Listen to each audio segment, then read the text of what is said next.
Give me one free agent not on the 49ers that you think should be their priority to sign this offseason. Last year it was Travarius Ward. That was their priority signing. I gave him, 15, 16 million a year? Big deal. Who do you think it should be this year? All right. Well, I've already stated that I think the way to beat Kansas City is to have dynamic defensive players who have speed and play fast on all three levels of your defense. So let's just say, for the sake of this conversation, that Armstead and Bosa give you that up front, that Warner and Greenlaw give you that on the second level.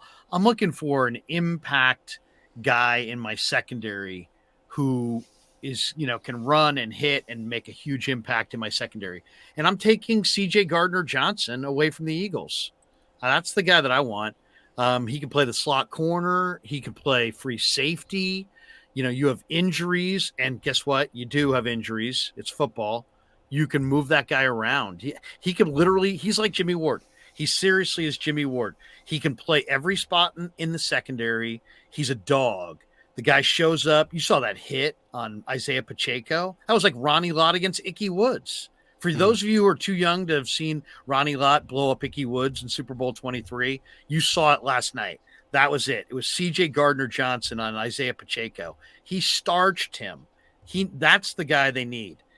Bring back Jimmy Ward and go get that guy. And now you've got two alphas in your secondary who can run and hit and cover and set a tone. And that's what they need. They're a little, I like their secondary. I don't see animals back there. Just absolute guys who are just beasts who are just killers. They don't have killers. And CJ Gardner-Johnson's a killer.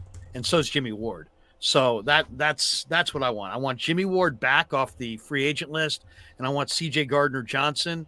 Let one of them play free. Let one of them play the slot. Figure it out. And that's where I'm going. That's where I'm spending my money.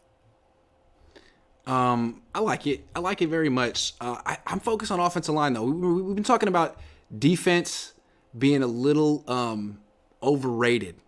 And I think the Niners, I'm looking at the offensive lineman here. I like Caleb McGarry. I think if the Niners could sign a big-time offensive tackle, they should do it. The only question is, can they afford it? They already have the most expensive offensive lineman in the league. Can they afford another high-priced offensive tackle, or do they have to splurge at another position? Because earlier in the show, we both agreed they could really use another very good player at one of those three spots: center, right guard, right tackle. They don't currently have that guy. So I don't care which one. But if they could get a guy at one of those spots, Caleb McGarry, is Jason Kelce going to be a free agent? Does he want to play for the 49ers? Could you do something like you got Alex Mack for a year? Could you get someone? Go get Jason Kelce. How about that? I'll say Why this, not? though. It looks like he's still got something in the tank. I don't know if he's loyal to Is he loyal to Philly or is he loyal to the Benjamins? Yeah. Them Blueface hundreds. The only thing I'll say is Andrew Wiley, who just totally dominated in this game, was an undrafted guy. Last year, You made it to the NFC Championship game, and you had Tom Compton and Dan Brunskill on the right side of your line. So I am a believer. They folded in the fourth quarter, though. They did. They folded. And maybe they're not good enough. Yeah, but maybe. Yeah. I'm just saying. And you do have some internal options as well. You do. Where is Nick Zakelj going to play? Where's Jalen? Is Jalen Moore a starter? Can Spencer Burford kick to right tackle? That's a possibility. Does CFO, Chris Forster, believe that Burford's a right tackle? Then there's also what's the upside of Colton McKivitz? Can Colton McKivitz be a starting right tackle? Can Colton McKivitz be Andrew Wiley? That's what I'm saying. To me, is there a huge difference between Andrew Wiley and Colton McKivitz? I don't know. Again, to your point, that you said three really good offensive linemen. The Chiefs this year had three. They had Orlando Brown, Tooney, however you pronounce his name, and Tooney, Creed Humphrey. Yeah, three elite offensive linemen. I don't know if you call Orlando Brown elite. He's also a free agent. Well, he's a free agent. He supposedly, according to my buddy who's a Chiefs fan, he said he had kind of a lousy year, but they call him Zeus. PFF had him at 75, which is okay. Yeah. It's better than anyone else in the Niners. I mean, 75 would have been the second best on the Niners. Not that I'm a huge PFF guy or anything. Right. I mean, PFF on the O line. I'll defer to them to some degree Yeah. because they're watching it closer than I am. That's for sure. Yeah. But I don't know. Sometimes those grades don't make sense to me.